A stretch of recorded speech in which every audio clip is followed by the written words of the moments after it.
തന്നോട് ഞാൻ എന്തെങ്കിലും കാര്യങ്ങൾ മറച്ചു വെക്കുന്നത് തനിക്ക് തോന്നുന്നുണ്ടോ? നേരത്തെ എനിക്ക് അങ്ങനെ ഒരു തോന്നലില്ലായിരുന്നു. എന്നാ ഇപ്പൊ അങ്ങനെ ഒരു തോന്നൽ എന്നിൽ കൂടിക്കൂടി വരിക. ഇതേ സംശയരോഗത്തിന്റെ തുടക്കം. എല്ലാ പെണ്ണുങ്ങൾക്കും ഇതുണ്ടാവുന്ന.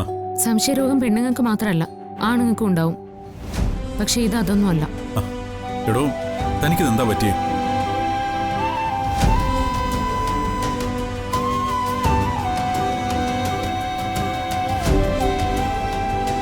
അതാ എനിക്കും അറിയേണ്ടത്. ഞാൻ അറിയുന്ന സച്ചേട്ടൻ എന്റെ മുന്നിൽ ഒരു ഒളിവും അറിയില്ലാത്ത ആളാ. പക്ഷേ ഇപ്പൊ പല സമയങ്ങളിലായി സച്ചേട്ടന്റെ പെരുമാറ്റത്തിൽ എനിക്ക് തോന്നുന്ന ചില അസ്വാഭാവികതകൾ, ഫോണിൽ സംസാരിക്കുമ്പോഴുള്ള ചില പെരുമാറ്റങ്ങൾ, അതുകൊണ്ട് ചോദിക്കുക. സച്ചേട്ടന് പരിഹരിക്കാൻ പറ്റാത്തതായ എന്തൊക്കെയോ പ്രോബ്ലം ഉള്ളിലുണ്ട്. അത് പറയാൻ പറ്റാത്തതിന്റെ വിങ്ങൽ സച്ചേട്ടന്റെ മുഖത്തുനിന്ന് എനിക്ക് വായിച്ചെടുക്കാനും പറ്റും. കാരണം ഞാൻ സച്ചേട്ടന്റെ ഭാര്യ. പറ, എന്താ അത്?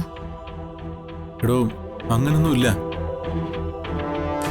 ഇതുപോലെ വെറുതെ ഓരോ കാര്യങ്ങൾ ആലോചിച്ചുണ്ടാക്കി താൻ വെറുതെ മനപ്രയാസപ്പെടരുത്. താൻ സന്തോഷമായിട്ടിരിക്കുന്നത് മാത്രമാണ് എൻ്റെ ജീവിതത്തിൽ എനിക്ക് ഏറ്റവും വലുത്. അല്ലാതെ വേറൊന്നുമില്ല. താൻ എന്നെ ഒന്ന് വിശ്വസിക്കേ.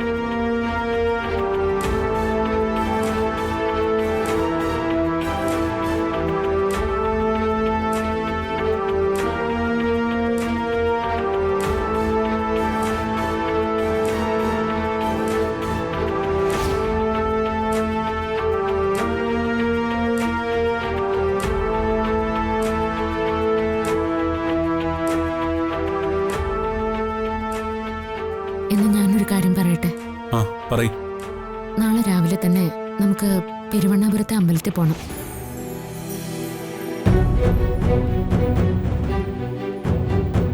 ഹോസ്പിറ്റലിൽ വെച്ച് എന്റെ കഴുത്തിൽ നിന്ന് അഴിച്ചു മാറ്റിയ താലിമാല അവിടെ വെച്ച് കെട്ടിത്തരാന്നല്ലേ പറഞ്ഞത്?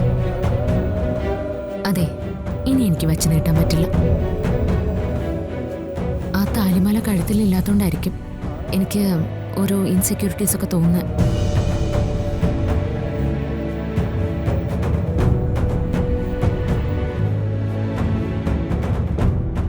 രാവിലെ 9 മണിക്കാണ് സ്കാനിങ്. കൂടെ ആരെങ്കിലും ഇല്ലാതെ സ്കാനിങ് നടത്താൻ പറ്റില്ല. അതുകൊണ്ട് നിങ്ങൾ തന്നെ ലക്ഷ്മിയെ കൊണ്ടുവരണം. നിങ്ങൾക്കറിയാലോ, ഏത് നിമിഷവും എന്ത് സംഭവിക്കാം. എപ്പോഴും കൂടി ഒരാൾ വേണം. എന്താന്നും മിണ്ടാത്തെ? നാളെ രാവിലെ തന്നെ പോണം.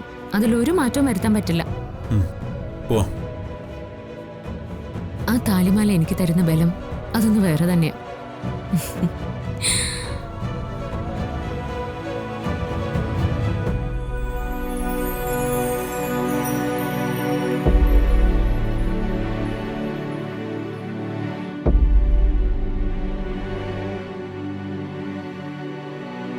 ദൈവമേ, രാവിലെ 9 മണിക്ക് തന്നെ ലക്ഷ്മി സ്കാനിങ്ങിന് കൊണ്ടുപോകണം. ആ സമയത്ത് തന്നെ ഇവളുടെ കൂടെ പെരുവണ്ണാപുരത്ത് അമ്പലത്തിലും പോകണം.